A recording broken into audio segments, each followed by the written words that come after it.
MLC ఎన్నికల నేపథ్యంలో పట్టణంలోని కంది శ్రీనివాసరెడ్డి క్యాంపు కార్యాలయం ప్రజాసేవ భవన్ ఆదిలాబాద్ యూత్ జిల్లా యూత్ కాంగ్రెస్ అదేవిధంగా ఎన్ఎస్యుఐ నాయకులతో సమావేశం నిర్వహించారు. ఎమ్మెల్సీ ఎన్నికల్లో గెలిపే లక్ష్యంగా పనిచేయాలని కాంగ్రెస్ పార్టీ ఆదిలాబాద్ అసెంబ్లీ నుంచి వచ్చి కంది శ్రీనివాసరెడ్డి సూచించారు. అలాగే టీపీసీసీ కార్యదర్శి సత్తు మల్లేష్, మాజీ కేంద్ర మంత్రి వేణుగోపాలాచారి, బోధ్ ఇన్ఛార్జి ఆడి గజేందర్ వారికి ఎన్నికల్లో అవలంబించాల్సిన వ్యూహాలపై దిశానిర్దేశం చేశారు. అనంతరం ఇటీవల కొత్తగా ఎన్నికైన యూత్ కాంగ్రెస్ ఎన్ఎస్యుఐ నాయకులను కంది శ్రీనివాసరెడ్డి అతిథులు సెలవు కప్పి సత్కరించారు. ఇక అందరూ కలిసికట్టుగా సమన్వయంతో కలిసి పనిచేయాలని పిలుపునిచ్చారు.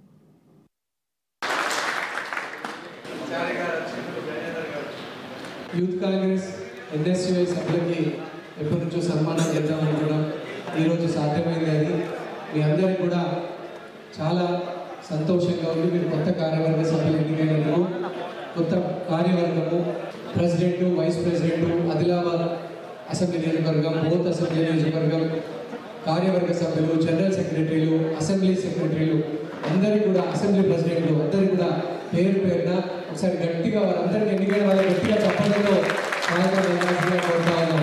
మనం చేసుకుందామని ముందస్తుగా ప్రోగ్రామ్ డిజైన్ చేసుకుంటే మనకు మంచిగా లక్కీ చార్ వేణుగోపాలాచారి గారు లక్కీ హ్యాండ్ అంటారు. ఆయన ఎప్పుడు ఎలక్షన్లలో ఓడిపోలేదు. అలాగే బోత్ నియోజకవర్గం ఆడి గజేంద్ర గారు ఆయన కృషి షెడ్యూల్ ఆయన రావడం, సత్తు మల్లేష్ అన్న కూడా రావడం చాలా మంచి సందర్భం అని ఈ సందర్భంగా తెలియజేస్తా ఉన్నా. యూత్ కాంగ్రెస్ తరఫున మా శాయశక్తుల ప్రయత్నం చేస్తూ కాంగ్రెస్ పార్టీకి ఆదిలాబాద్ నియోజకవర్గానికి, బోత్ నియోజకవర్గానికి కూడా మేము శాయశక్తుల ప్రయత్నం చేస్తూ మా ఇద్దరు ఇన్ఛార్జ్ అయినటువంటి అన్నగారులకి మంచి పేరు తెచ్చే విధంగా, రాష్ట్రంలో సీఎం గారు మంచి పేరు తెచ్చే విధంగా మేము కూడా ఉంటూ మంచి ఓటరే అనే సంఖ్యని కూడా మెజారిటీగా ఇస్తూ మేము కష్టపడతామని ఈ సభాముఖంగా తెలియజేస్తూ ముగిస్తా ఉన్నాం.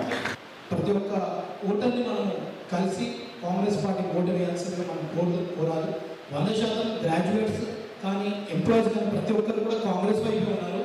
ఎందుకంటే 10 సంవత్సరాల కేసీఆర్ పాలనలో ఉద్యోగాలు రావు, ఇంకా తెలంగాణ వచ్చిన తర్వాత మనకి ఇంకా ఉద్యోగాలు రావనే నమ్మకం కోల్పోయిన సమయంలో ఈరోజు మన ప్రజాపాలనలో సంవత్సరంలోనే 50,000 పైన ఉద్యోగాలు కల్పించి రేవంత్ రెడ్డి గారి నాయకత్వంలో.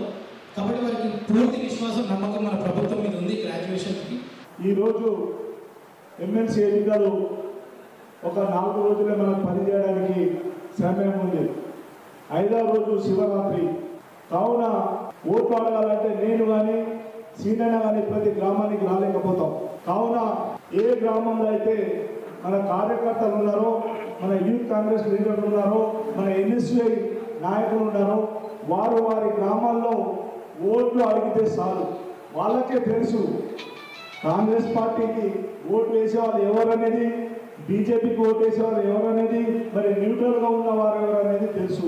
కావున కార్యకర్తలే ఈసారి కష్టపడి 4 రోజులు ఎమ్మెల్సీకి మన అభ్యర్థి అయిన ఒప్పుకొని నరేందర్ రెడ్డి గారికి సీరియల్ నెంబర్ 2 మొదటి ప్రాధాన్యత ఉందంటే ఒక్కటే అనే రాయాలి. అది కూడా అక్కడ పెట్టినా పెన్నుతోనే, మన పెన్నుతోనే మనము రాస్తే, డిజైన్ చేసి రాస్తే అది ఇన్వాలిడ్ అవుతుంది. కాబట్టి ఇక్కడ చూడండి ఈ విధంగా రాయాలి. కావున ప్రతి ఒక్కరు కూడా గుంపుగా కాకుండా ఏ ఊరిని వాళ్ళు కాపాడుకుంటే మనము లీడ్ తీసుకోవస్తాము.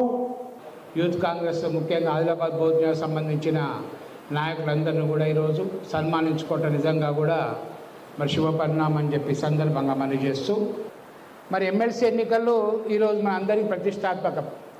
ఎందుకంటే ఈ సంవత్సరం కాంగ్రెస్ పార్టీ ప్రభుత్వం ఏర్పడిన తర్వాత 7,00,000 కోట్ల రూపాయలు గత ప్రభుత్వం అప్పు చేసిపోయింది కనుక దాని ఇంట్రెస్ట్ మిత్తి కట్టడానికే 63,000 కోట్ల నెలకు అప్పు మీద అప్పు తీసుకొని కట్టే పరిస్థితి ఇప్పుడు ఈ ప్రభుత్వానికి ఉన్నది.